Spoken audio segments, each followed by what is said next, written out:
Tonight on Free Minds TV, we're going to be discussing account holders at CitiBank who are arrested for trying to close their accounts. We'll also be discussing the troop drawdown in Iraq, vegans, another story about food freedom, plus a whole lot more coming up tonight on Free Minds TV.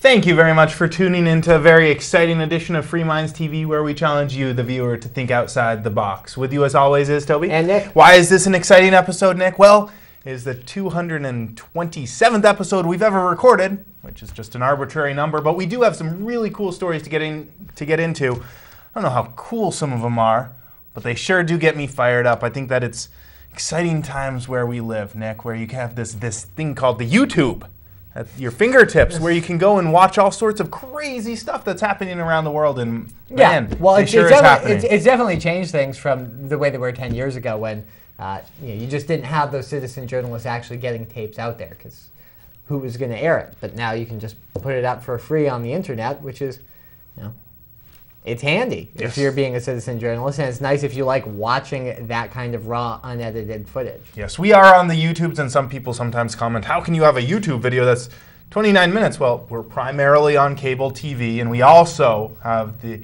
luxury of putting it up on YouTube. So if you people are watching this and saying, this isn't a good YouTube video, well, it's because it's a television show. But we do have some YouTube clips to be showing you tonight. We're going to start by showing some stuff that's kind of happening out of this Occupy Wall Street thing. This is talking about, there's been all this, ever since the big banks, Citigroup, Bank of America, Chase, they started charging even more fees to the little guy, the account holders, for everything from having a debit card to having too little money in your account. However, they're going to stick it to you. They're going to stick it to you so that they can have even bigger profit margins and give their executives bigger bonuses. And of course, the stock prices are all important too, right? So they're sticking it to the little guy. And a lot of people are upset. I know we closed down our Bank of America account. Why not give it to a local bank? Here it would be Savings Bank of Walpole, or maybe a little credit union, or there's all sorts of little banks. Let's switch over to there. And so have millions of other people around the country. So they're all starting to close down their accounts. Some of them want to make a statement when doing so. So they organize on the internets, the Twitters, all those other tubes that connect people through the cybersphere and stuff that I don't understand how it works, but it does, which is amazing. And they decide that they'll all go and close their accounts together. Well, how do these banks react to such things? We're going to show a video from one bank, and let's let you be the judge. If you think that CitiBank here in, let's see, I've got it, LaGuardia, New York Place, 555 LaGuardia, New York Place, how CitiBank at that location handled about 24 people coming in to close their accounts. Let's take a look at the video. We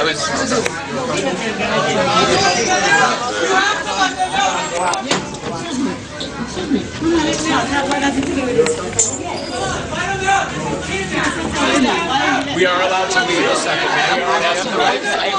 What's going on? Wait a second. We are allowed to leave. No, we were told them. They asked for a couple times. We were not given an official warning by a member of the NYPD. We would like to leave now. This is a private property. We don't have to leave now. We would not take this deposition that you were trespassing. We would like to leave now. No, ma'am. I'm saying no. Whoa, hey! You don't have to push her into people. She keeps on pushing me. So You don't have to push her into people. If what you want is for us to respectfully and peacefully leave, we'll do that now. No, you obviously don't want us to leave respectfully. They asked you to leave, correct? Excuse me, what's your name? What's your name, sir? Yeah, right. Sir, what is your name? Hi, folks. Hi. This is our group? This is our group. We're under arrest. We want to leave and they want to We want to leave. Announce we're all under arrest. Move to the side. Move to the side.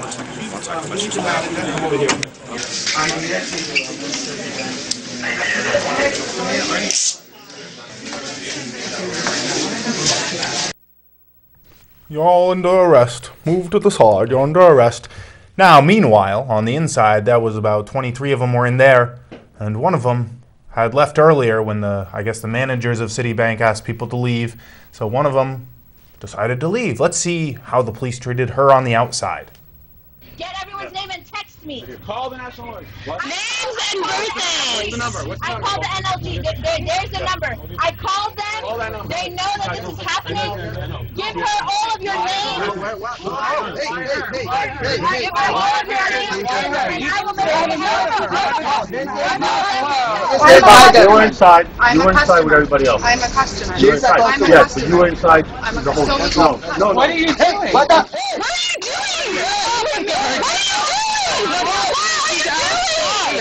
What are you doing? Don't be dominated right now!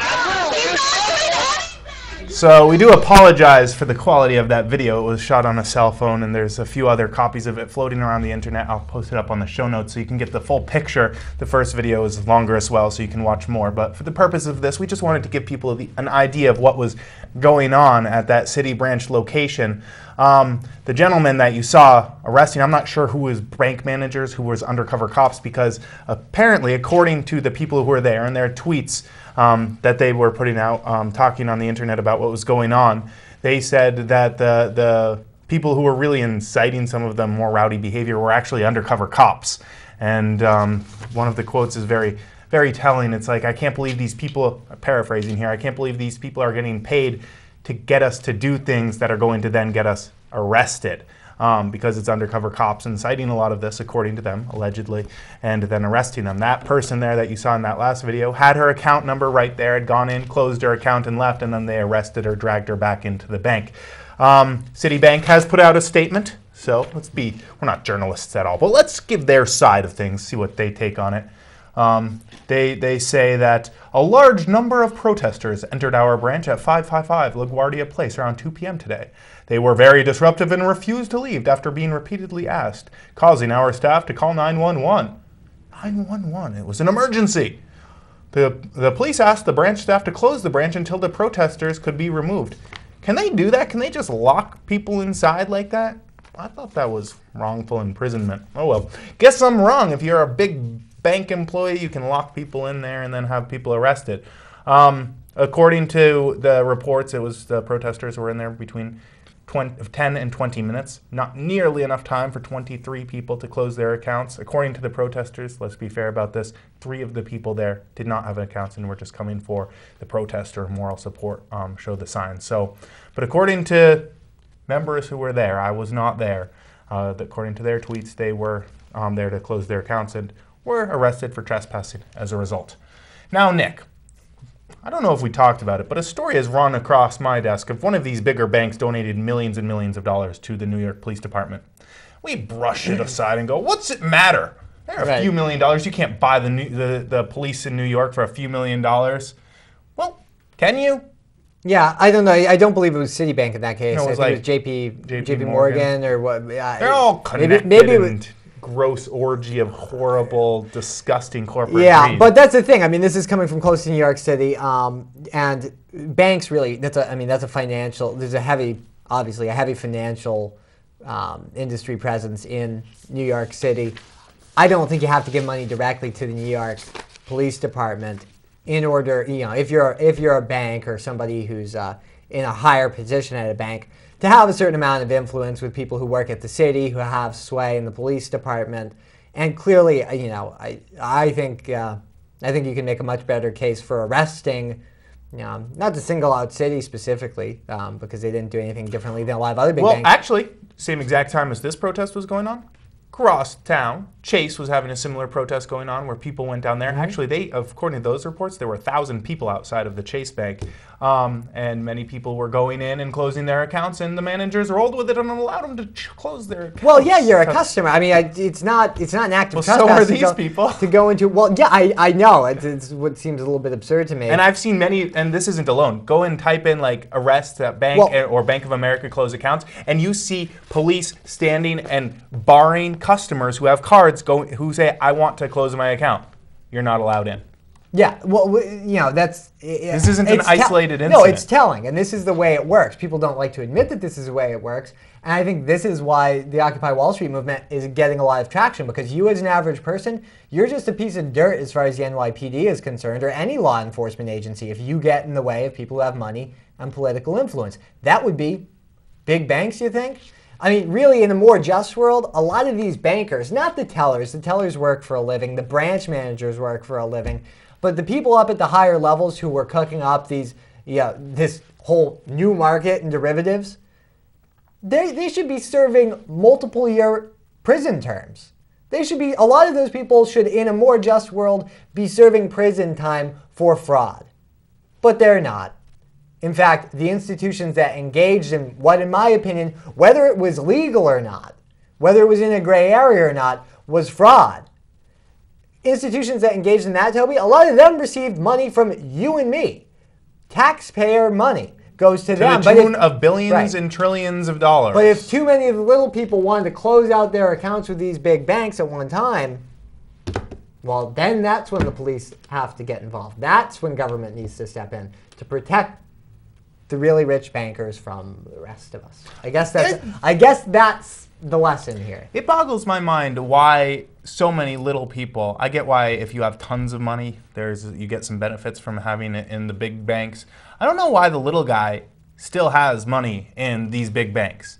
Local branches, credit unions, smaller banks give you really friendly, nice customer service, and really most of the time there aren't these hidden fees. I know that they've been running specials around this area in New Hampshire and some of the credit unions where they'll give you money to open an account rather than charging you fees to do so. Some of these bigger banks. That's how a bank should work. I mean, with fractional reserve banking, these banks, when they take in your money as deposits, if you only have $1,000 sitting in a savings or a checking account, they're allowed to make, and I think there are certain requirements that apply to different institutions, but as a general rule, they can go up to loaning out as much as 10 times as much money. They can loan out $10,000 against 1,000. It's a 10-to-1 gearing ratio as far as the fraction they need to keep in reserve. So every dollar you put in the bank is many dollars that that bank gets to loan out to other people and earn back with interest.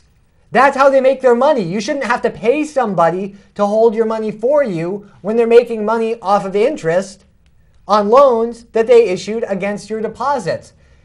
Some people have a problem with fractional reserve banking. I think good cases can be made against it. But that's the system we have today, Toby. And for somebody to say we need to charge fees on top of issuing these loans against your money and making way more money than you would think, that's just avarice to me. That's just just out and out greed. I see. And I hope it bites them in. I hope it bites is. them in the behind. Close your accounts. I believe I saw that somewhere around there on one of these blogs as I was perusing, combing the web, surfing the web, however you want to say it. I don't know the lingo these days. But anyways, they say the 5th of November will be the next day that you're supposed to switch out of these big banks. I don't know if it's just aligned with the gunpowder treason and plot. Remember the 5th of November? I have a feeling they probably chose that date for a reason.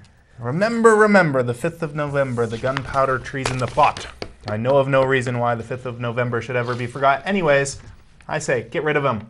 Put your money in a smaller bank. It's get away from that corporate greed. Yeah, I think that's the way. I mean, I think there's a case to be made in general for doing that. Keeping money local, I think it's a better way to go.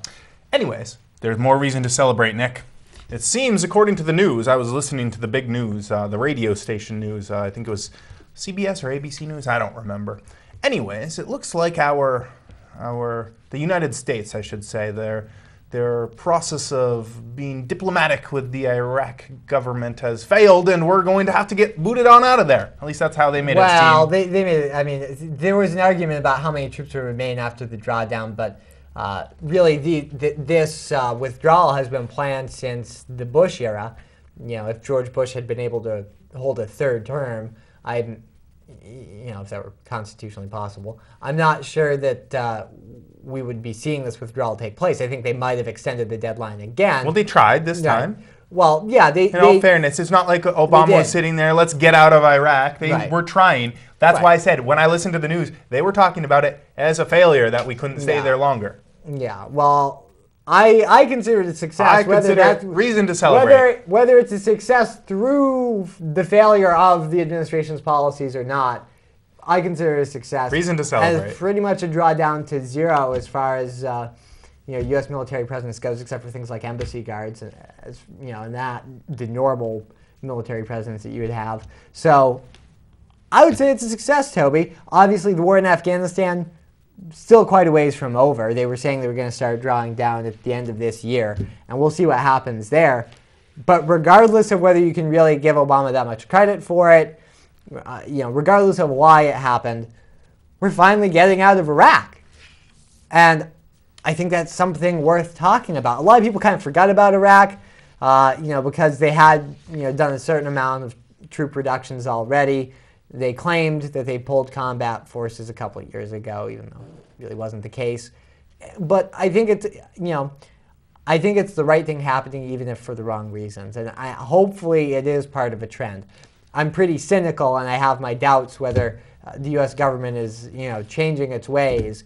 But I think there is a recognition, Toby, on both sides of the aisle that, war isn't really popular anymore. Most of the American people want to see troops coming home. It's very popular in Washington to support perpetual war, but it's not so popular with the American people anymore. And there's an understanding that it's costly. You can't constantly be maintaining a military presence and occupying other countries without a serious cost. And we're seeing that. That's one of the reasons why the national debt has exploded, why deficits are exploding year over year. It's so-called defense spending, which is really war spending for Iraq and Afghanistan. And so if you want to address that at all, you have to address the military spending. Yep, and it's good. Unfortunately, though, it is for the wrong reasons, Nick, and that's why I don't think it's you don't see any of the new presidential candidates, short of Ron Paul and Gary Johnson, suggesting we continue this trend. So unfortunately, it is for the wrong reasons. Yeah. The American people still haven't quite woken up. It's a pretty fringe idea. $1 trillion later.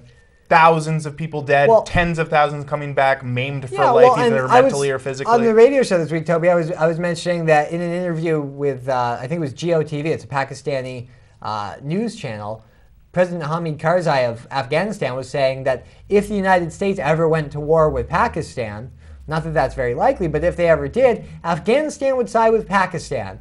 So what did we get in return? Even if you're in favor of building, an empire and having the U.S. basically control the world through puppet governments, we've done a really bad job in Afghanistan, apparently, because they're willing to go to war against the United States and side with a regional rival. And their president's willing to say that publicly. I don't know why you would bring it up unless you're trying to send a message to the U.S. government. I think they've been sending that message for a while. We just haven't been getting it. They've said explicitly that they don't want us there, and we've just said we'll stay. Yes. So I wonder why they don't like us. Anyways, we must have to move on. We've got food issues to talk about. We're going to be talking about the right to grow food and eat your own food in a little while, Nick. But first, I want to get into the myth here of the ethical vegan. Does it exist? Can it exist? Well, it can. But are most vegans ethical in their statement that they're not harming the furry, fuzzy, cute little creatures? Or I guess the slimy green ones too. We'll see. This is coming off of the blog of pajamasmedia.com. I'll post it up on our show notes this week. If you want to log on to freemindstv.com, click on the forums. You can get all the show notes from there so you can read the whole blog. But I'm going to highlight some of the main points. Veganism dates back to 1944 when British Vegan Society co-founder Donald Watson coined the term to mean non-dairy vegetarian. The society expanded the definition in 1951 to state that, quote, man should live without exploiting animals. Yes, they should not exploit the animals, so they don't eat the meats and they don't eat the dairy and they don't eat the eggs, etc., etc. We all know that, right? Okay, let's move on. Is it really ethical to eat all that lettuce and tomatoes and rice and everything else that we go to the grocery store and buy and think that we're not hurting animals in doing so? Well, ethically, I'd argue not, and so would this blog. Animals are killed in untold millions in the course of plant agriculture. Some are killed accidentally in the course of mechanized farming. Some are killed deliberately in the course of pest control. Animals are killed every day. Every potato, every stick of celery, every cup of rice, and every carrot has a blood trail leading from the field to the plate. Sounds pretty gory.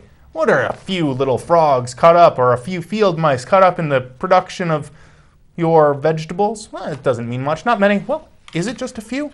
We'll see. Here's one farmer's quote. This works out to be, a conservative annualized estimate of vertebrate deaths in organic rice farming, for example, is $20 per pound of rice, 20 animals per pound of rice. 20 pounds, wasn't it? Yeah, 20 animals per pound of rice. This works out to be a bit less than 2 vertebrate deaths per square foot, and again is a conservative estimate. For environmentally grown rice, The gross body count is at least several times that. Oh, for non-conventionally grown rice. All right. When cutting the rice, there is a virtual green waterfall for frogs and animals moving in front of the combine. Sometimes the waterfall is just a gentle trickle, say 10,000 frogs per acre crossing the header for a total of both cuttings. Other times, it is a deluge of 50+ thousand frogs per acre. That's a lot of froggies per acre of rice. Rational people know that they shouldn't worry about this. If you do, you're going to go crazy because really, very difficult to live without killing those cute little animals that we care about, right? Very difficult. You can't even just not eat meat. You also can't eat the rice or anything else unless you grow it yourself or know who does grow it and know that they're doing it without killing any of those cuties. It turns out that non-vegan diet may well cause less environmental impact than a vegan diet. How could this be, you say? Well, for one reason.